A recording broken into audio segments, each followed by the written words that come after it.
What's going on, guys? Sergeant Vintage. I'm back on your screens with another video. Now, as we see during the time of this recording and the time of this video, I can say internationally we're getting back into the flow of things. We're slowly but surely getting back into a normal life, if you want to put it that way. Non-essential businesses, as we call them, and shops are being reopened again.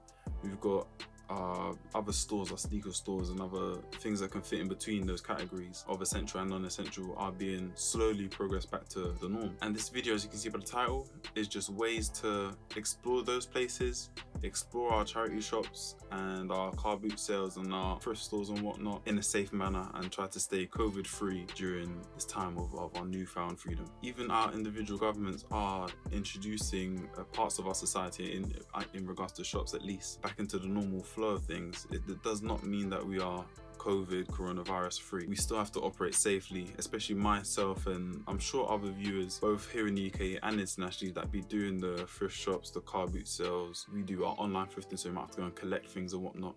We still have to be safe on our travels, at our destination and in our interactions. So my first piece of advice would go with your guidelines. Obviously our guidelines here in the UK would be different to those in the US, which would be different to those out and around in the UK, back at home in Africa and whatnot. So keep an eye on your guidelines, follow them. If they say you need to wear a mask, as they do here on public transport, wear the mask on public transport. I was on the way to my girlfriend's place last week and I got stopped on the train and they asked me to put on a mask because I wasn't aware of the procedures. I didn't keep myself up to date. You can make a DIY mask out of a pair of socks, quite literally.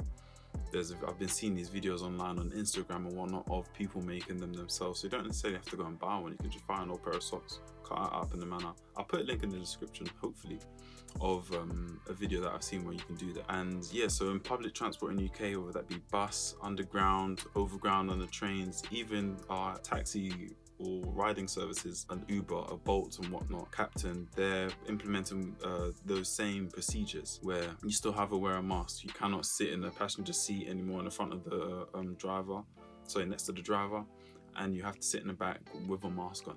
Everyone's implementing these measures now. As you can see by the government guidelines, non-essential travel is still a thing. We're still urged to stay inside our house, even though we can visit now. A close family will be two separate households in the same vicinity or same place or something like that. We're a bit more flexible, more people on exercising routes and whatnot, but it's still discouraged to have the mass gatherings and to have so much interactions with people and going to various places and whatnot. We're not 110% clear and free to do what we want and need to do to get on with our lives. Yo, I'm shooting a video, what's up? No, it's cool, take them quick.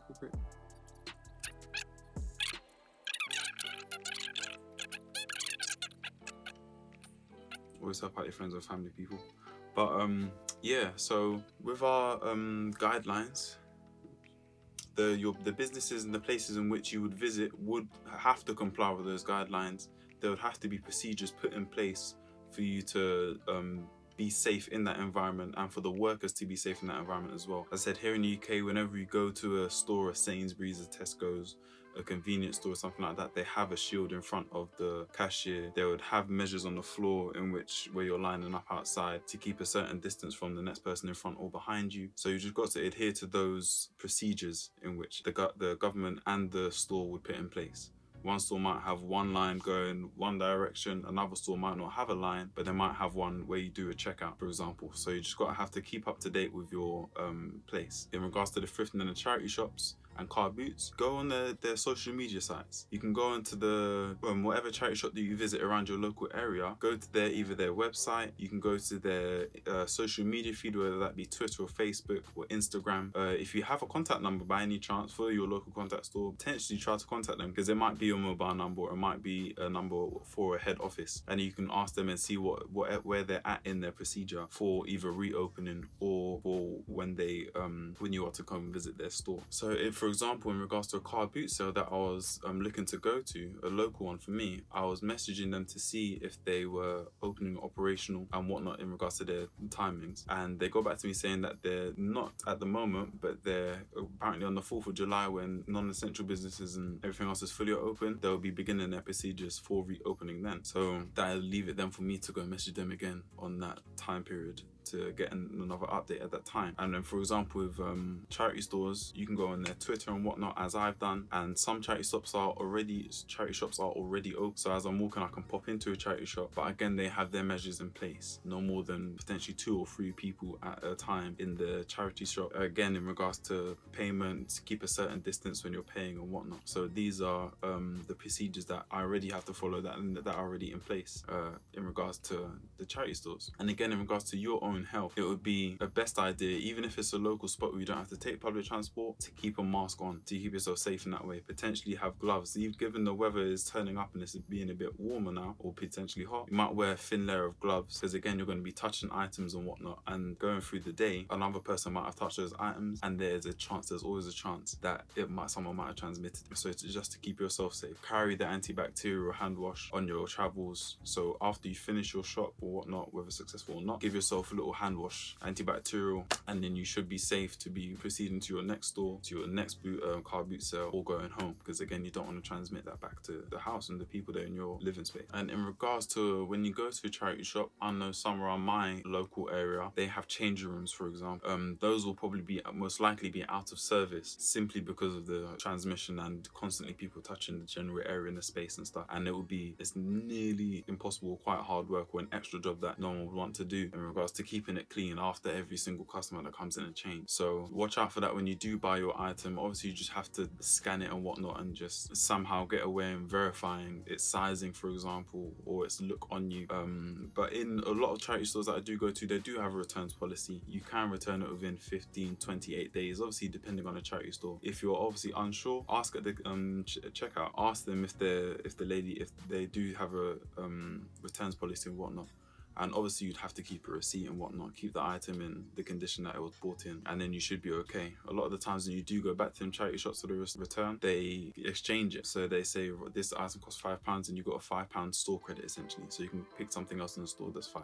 You might not necessarily get £5 back. And obviously with the car boot sales, that isn't the case, because obviously it's just a one-time deal and it's a cash transaction and whatnot. There's not receipts of everyone, but just be sure of what you're purchasing at the time.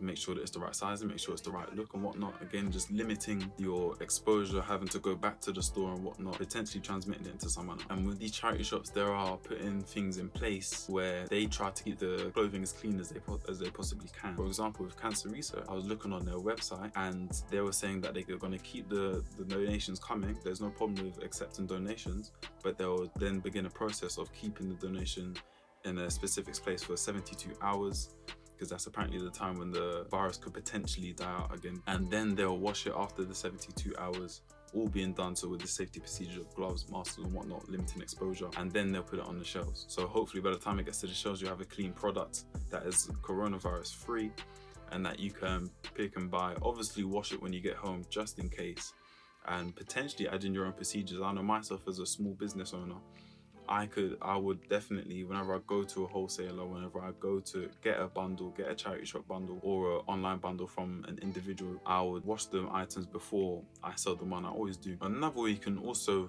limit your exposure would be online thrifting, which is a fairly recent phenomenon, if you want to call it. Another way you can keep yourself clear and out of contact with individuals is a marketplace that is online. So you don't have physical contact, you don't have to interact with individuals or people.